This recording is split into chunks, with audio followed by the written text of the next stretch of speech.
Bonjour et bienvenue à vous, chers visiteurs de la chaîne, chers abonnés de la chaîne. Qu'est-ce que vous ne pourrez pas changer en vous? Pourquoi ça vous a été donné? Comment faire pour faire évoluer en vous ce quelque chose? Qu'est-ce que vous pourrez en faire? Voilà le thème de ce tirage, on va parler de tout ça, un thème très intéressant pour mieux se connaître, mieux s'accepter et peut-être comprendre de quelle manière utiliser ce qui nous a été donné, ce que l'on peut considérer comme un point positif ou un point négatif, ce qu'on essaye peut-être de changer ou ce qu'on essaye de ne pas voir, peut-être de ne pas remarquer. C'est parti, je vous propose plusieurs tirages, donc vous pouvez choisir une carte ou plusieurs, comme vous le souhaitez. Regardez les cartes que je pose, laissez-vous aller, ne réfléchissez pas. Plus vous vous détendez, mieux c'est. Et vous pourrez choisir la carte qui vous attire le plus, qui vous regarde le plus. Qu'est-ce que vous ne pourrez pas changer en vous?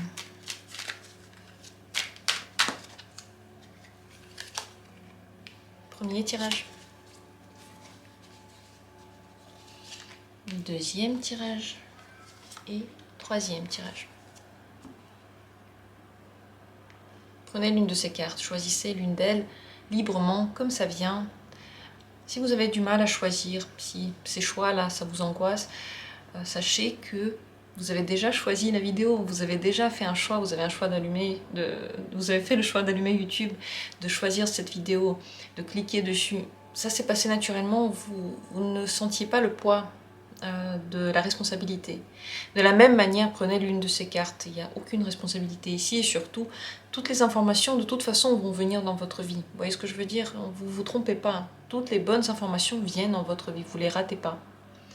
Donc, librement, prenez l'une de ces cartes, choisissez et dans la description, vous avez toujours les minutes pour chacune de ces possibilités.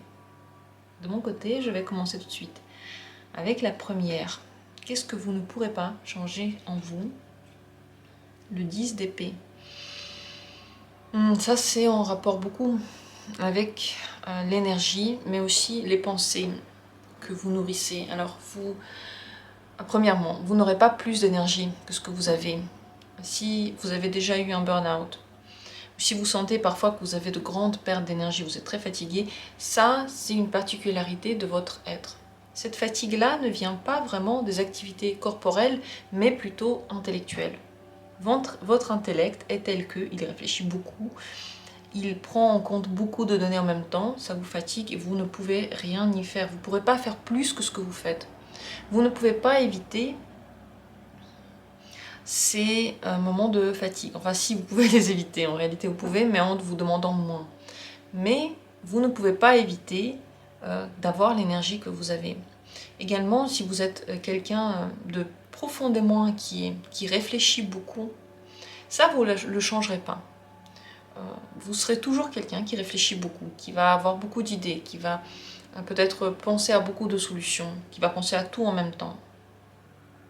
Encore une fois, c'est ni bien ni mal, mais ça vous prend de l'énergie et il faut prendre cette particularité-là en compte. Vous laissez du temps de repos, ne pas vous demander trop et surtout prendre le temps pour décrocher. Et ce moment-là de décrochage va être différent de ce que peuvent faire les autres. Il y a des gens qui disent oui, je sais pas, lis un livre et tu vas tout oublier. Pour vous, ça ne sera pas le cas, vous n'allez pas changer ça. Mais en changeant d'activité, peut-être en changeant de spectre de vision, vous pourrez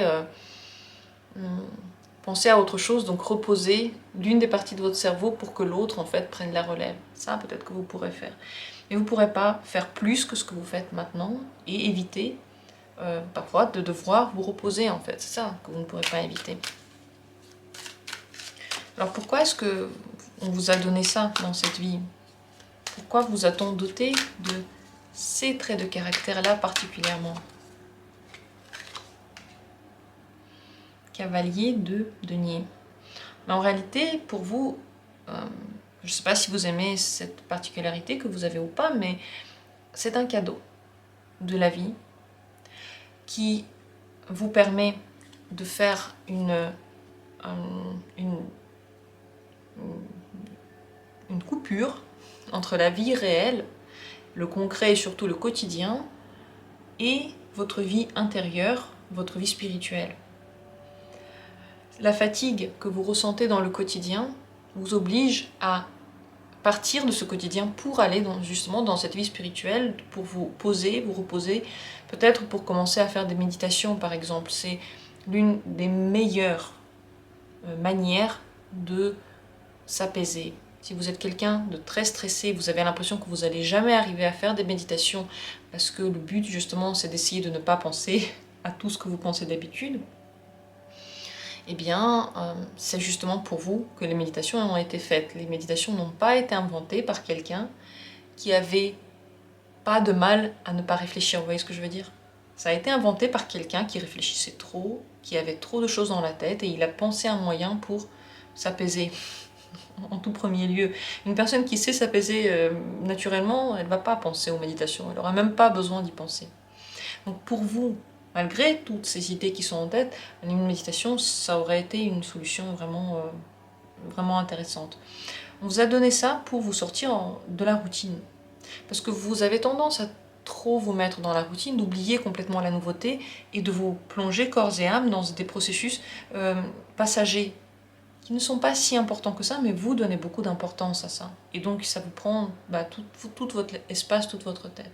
Voilà pourquoi ces moments de trop-plein vous ont été donnés, pour sentir qu'à un moment donné, vous êtes obligé de faire une pause. Sans ça, la pause, vous ne la faites pas, vous ne vous détachez pas du quotidien, et vous n'avez pas une vision plus globale de la vie.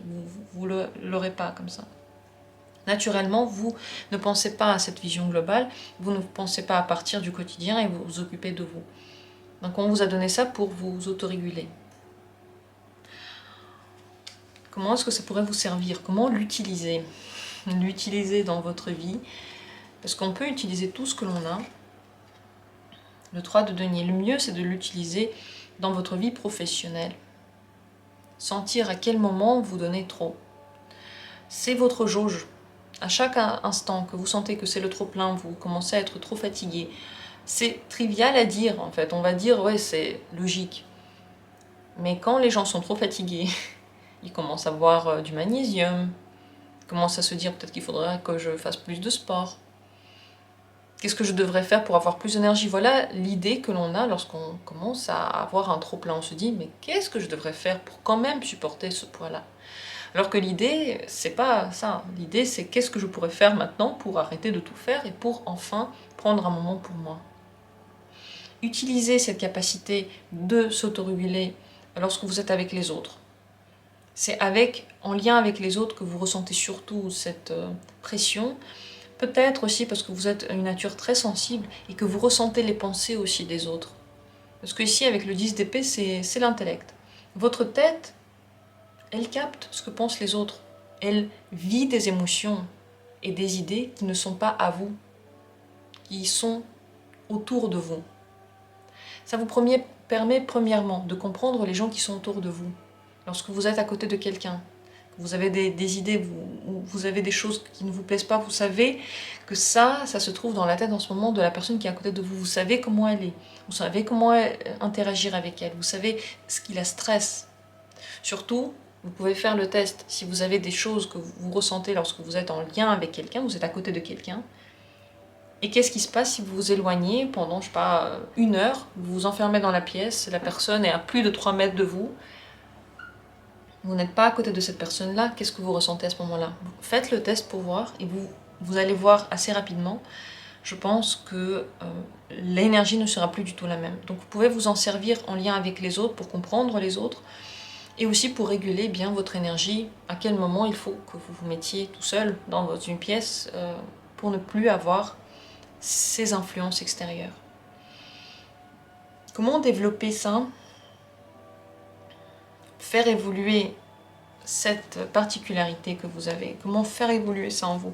On ne parle pas de changement, d'évolution plutôt. Le pape.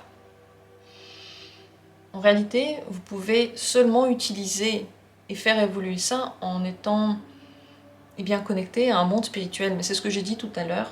La spiritualité dans tous ses états. Qu'est-ce que c'est la spiritualité? C'est de penser à quelque chose qui est plus haut que nous de croire à quelque chose qui est plus haut que nous, peut-être de réfléchir à quelque chose qui est plus haut que nous, d'avoir une vision globale de la vie.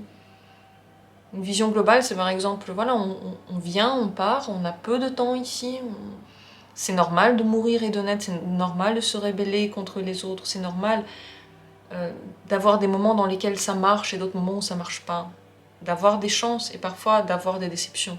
C'est le cours de la vie, le blanc et le noir se succèdent. Ça, c'est une vision haute. Une vision intérieure, c'est là maintenant je suis pas bien, mais pourquoi la vie m'a donné ça, mais qu'est-ce que j'ai mérité, encore quelque chose de bien. Et vous ne voyez pas qu'avant il y avait quelque chose, non, encore quelque chose de mauvais, je dis encore quelque chose de bien. Bon, bah, encore quelque chose de bien, mais la vision globale vous permet de voir ce qui était avant et de penser à ce qui sera après, de voir en fait le cours des choses. Et la vision intérieure, c'est être juste dans le moment, de se concentrer sur le moment et de ne plus du tout voir la vie dans son intégralité aussi. Pour faire évoluer cette énergie et surtout apprendre à bien vivre avec elle, c'est donc une vision globale qu'il faudrait développer en vous. Le pape, c'est votre intuition, donc intuitivement sentir quand est-ce que c'est trop pour vous, et bien entendu, pour ça, faire confiance à vous-même. Faire confiance, lorsque vous sentez que vous n'avez pas envie, c'est trop, ça veut dire que c'est trop, il n'y a pas d'autre raison à chercher, il n'y a rien à chercher du tout en fait. Tout ce qui vous ramène à un développement spirituel est bon pour vous, donc comme j'ai déjà dit, méditation, mais ça peut être aussi, je sais pas, pratique respiratoire, pratique musicale, il y a beaucoup de choses qui nous permettent en fait de nous connecter comme à la vie, nous reconnecter au monde. Ça pourrait vous aider à vous détacher, mais ça ne va pas en fait changer ce trop-plein qui parfois vous arrive. Ça vous permettra simplement de l'autoréguler et de ne pas aller dans des états extrêmes dans lesquels vous êtes tellement irritable, tellement déprimé parce que vous êtes fatigué, que vous ne pouvez plus rien faire, vous ne savez plus comment en sortir. Ça vous permettrait juste de le réguler et de ne plus aller dans ces états-là. J'espère que le tirage a été intéressant pour vous. De mon côté, je trouve qu'il l'est, et cette question de la fatigue est une question primordiale. Beaucoup de dépressions viennent de là, on pense qu'on est déprimé parce qu'on n'aime pas la vie. En fait, souvent on est déprimé juste parce qu'on n'a plus d'énergie, et que on ne peut pas suivre le cours de l'énergie de quelqu'un d'autre. Il y a des gens qui ont plus d'énergie, il y a des gens qui ont moins d'énergie, il y a des gens qui ont plus d'énergie pour une chose et pas pour autre chose. On est tous différents, il faut prendre en compte sa vie, ne pas se comparer aux autres. Et cette fatigue peut venir aussi de la comparaison avec quelqu'un et essayer de suivre en fait les conseils que quelqu'un a donnés alors que peut-être ça ne correspond pas du tout. J'attends avec impatience vos commentaires, vos avis, vos impressions, comment vous vivez ce trait de personnalité que vous avez, qu'est-ce que vous en pensez, est-ce que vous l'aimez ou pas. De mon côté, je vous souhaite de l'aimer parce que vous êtes unique et vous valez tout l'amour du monde. Je vous remercie d'avoir été là et on continue avec la suite. La deuxième carte, la deuxième possibilité, qu'est-ce que vous ne pouvez pas changer en vous? Le 6 de denier. C'est une très grande générosité. C'est une énergie que vous donnez. Vous donnez beaucoup naturellement. Vous voulez vous occuper des autres peut-être. Vous donnez à tout le monde beaucoup, pas seulement aux autres, peut-être même à vous aussi. Lorsque vous en avez envie, peut-être que c'est plus facile de donner aux autres qu'à soi.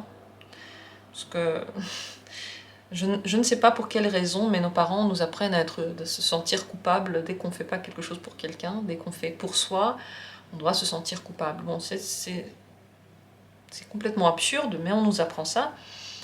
Donc on a tendance à plus donner aux autres qu'à soi parfois. Eh bien, vous de votre côté, vous donnez. Vous ne pourrez pas changer ça, vous ne pourrez pas tout à coup dire « Ok, je vais moins donner, je vais moins faire, je vais me fermer aux autres et ne plus partager mon énergie, ne plus faire de cadeaux. » C'est quelque chose que vous n'arriverez pas à faire. Alors pourquoi ça vous a été donné?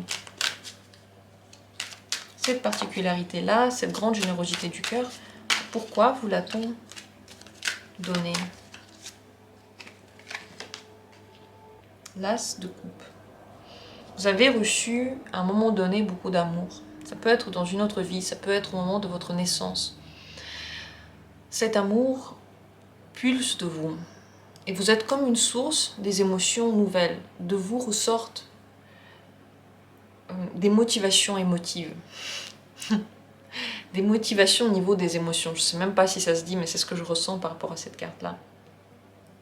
Vous savez donner aux autres la tendresse, la compréhension. Vous en avez en vous qui naît, elle doit être donnée quelque part. On vous a donné ça parce que vous avez reçu ça. Et maintenant, vous le partagez. Vous ne pouvez plus le garder en vous parce qu'avec l'as de coupe, c'est comme un puits.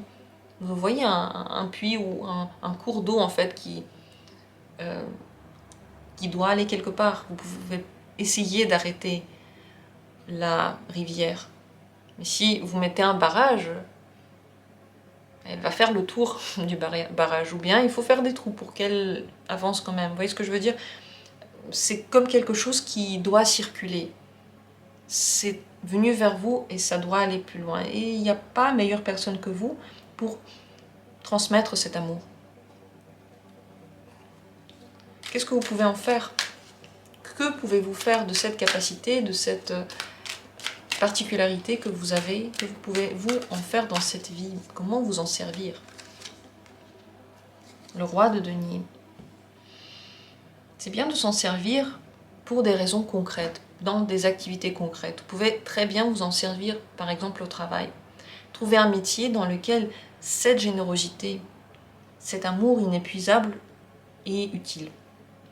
Parce que les gens qui sont autour de nous, parfois, n'ont pas besoin d'autant. Ils n'ont pas besoin qu'on leur donne autant. C'est trop pour une seule personne. C'est trop peut-être pour 2 personnes. Par contre, en faire un métier et recevoir de l'argent pour ça, donc avoir un échange énergétique, c'est ça l'argent. Quand vous donnez de l'argent, quand vous regardez une publicité sur Jour du Tarot, quand vous faites un don à Jour du Tarot par exemple, ou à n'importe qui d'autre, qui vous a donné déjà quelque chose, vous faites circuler l'énergie. Grâce à cette circulation-là, on peut continuer à créer. Moi, je peux faire ces tirages parce qu'il y a des publicités. Si tout le monde désactivait les publicités, que j'ai pas un centime de tout ce que je suis en train de faire, je tiendrai pas. Je vais arrêter de le faire parce que énergétiquement, le moment où je vais m'asseoir à cette table pour tirer mes cartes, j'aurai plus d'énergie, j'aurai plus de mots. Les mots ne me viendront pas, les idées ne viendront plus. Parce que cette énergie doit être rendue, elle doit circuler. De votre côté, c'est la même chose. Pour optimiser ce que vous avez à donner, cette générosité, peut-être que c'est aussi une générosité matérielle, peut-être que vous aimez bien aider les autres matériellement, rendre des services, je sais pas, faire des gâteaux, faire à manger, tout ça, c'est quelque chose que vous donnez aux autres. Eh bien, le mieux, c'est de créer un système dans lequel vous allez forcément avoir un retour. Ainsi, ce puits va vous servir, en fait. Il va se transformer d'une énergie de trop à quelque chose dont vous avez besoin. Parce que par exemple, une personne, si elle reçoit tout ce puits-là de générosité, peut avoir l'impression d'être oppressée. Par exemple, si vous avez un enfant ou 2 enfants à qui vous donnez tout et ils disent franchement, arrête, laisse-moi vivre, laisse-moi tranquille. Et vous dites, mais ça vient du cœur. Je suis généreux par nature, j'ai envie de te faire du bien.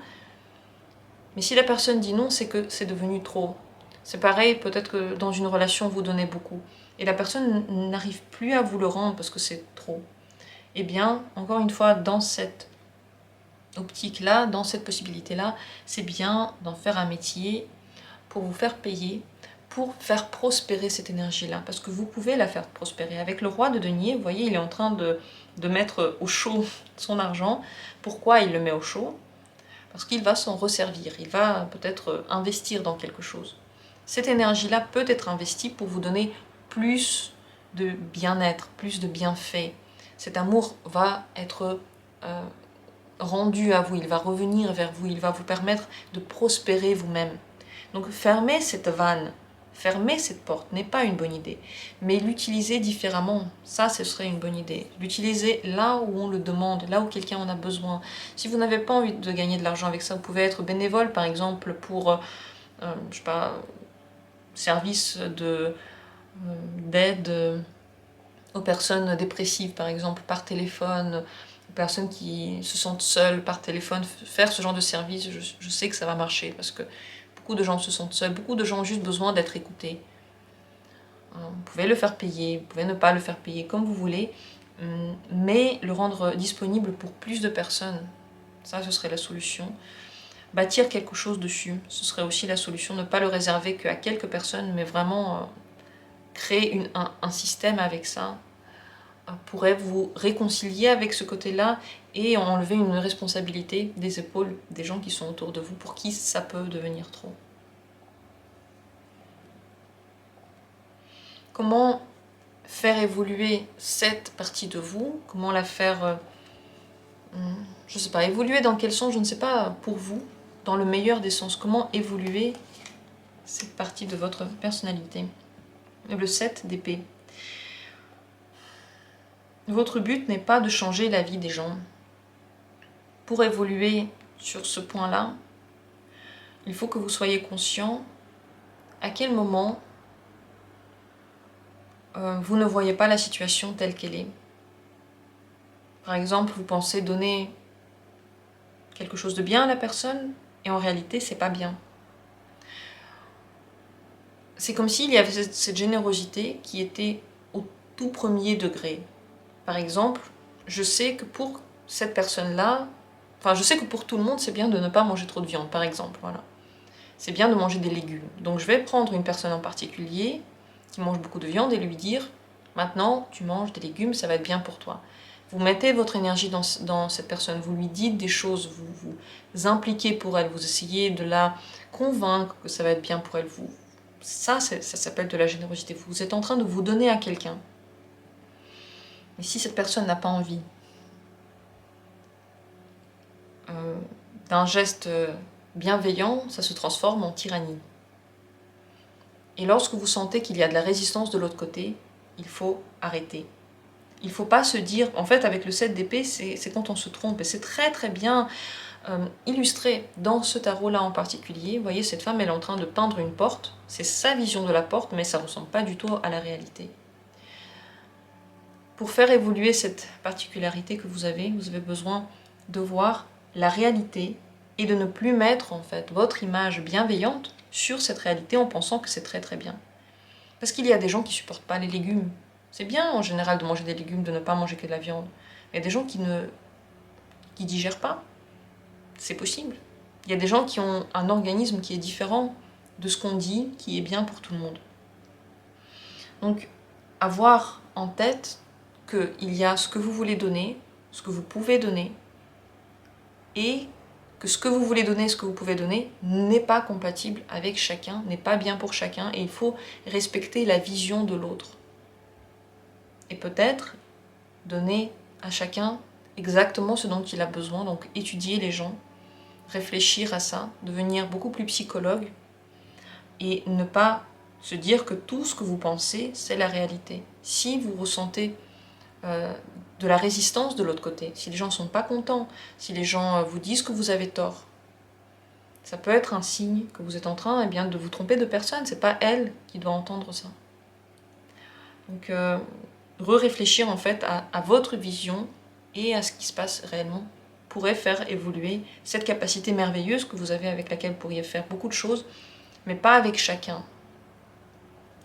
Voilà ce que j'ai à dire sur ce tirage. J'espère qu'il a été pour vous utile et intéressant. N'hésitez pas à laisser un commentaire, à dire ce que vous en pensez.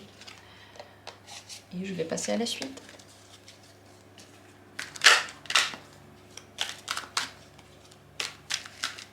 La suite, c'est la 3e carte. Ce que vous ne pourrez pas changer en vous, on regarde ensemble. L'As de denier. C'est un intérêt assez ouvert, hein, assez particulier dans le monde matériel, dans les possibilités matérielles, peut-être l'argent aussi, peut-être une vision certaine, je sais pas, de certains objets que peut-être que vous ne voulez pas garder ou que vous ne voulez pas donner. Vous voyez, par exemple, il y a des gens qui ne tiennent pas du tout au monde matériel. Ils perdent quelque chose, ça ne les intéresse pas trop, même si c'est quelque chose de très très cher, ils réfléchissent pas trop à ça, ils s'attachent pas aux objets. D'autres personnes qui au contraire s'attachent trop aux objets, s'ils perdent quelque chose, ils s'en veulent à mort, ils se culpabilise énormément. Donc, quelle que soit en fait votre vision par rapport au monde matériel, vous ne pourrez pas la changer. Également, le fait de vous mouvoir selon les possibilités qui s'offrent à vous, contrairement par exemple à aller chercher une possibilité, faire un truc exprès. Je ne sais pas si vous comprenez ce que je suis en train de raconter. Je vais reformuler.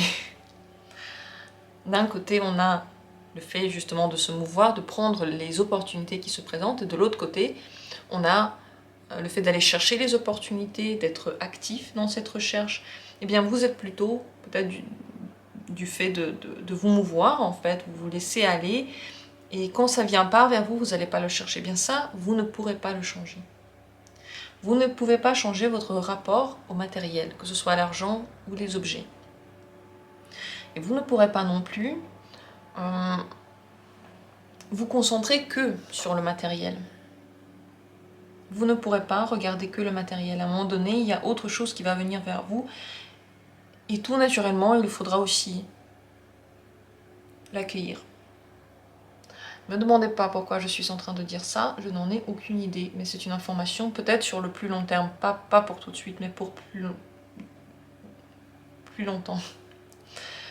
Pourquoi est-ce que ça vous a été donné, cette particularité-là ?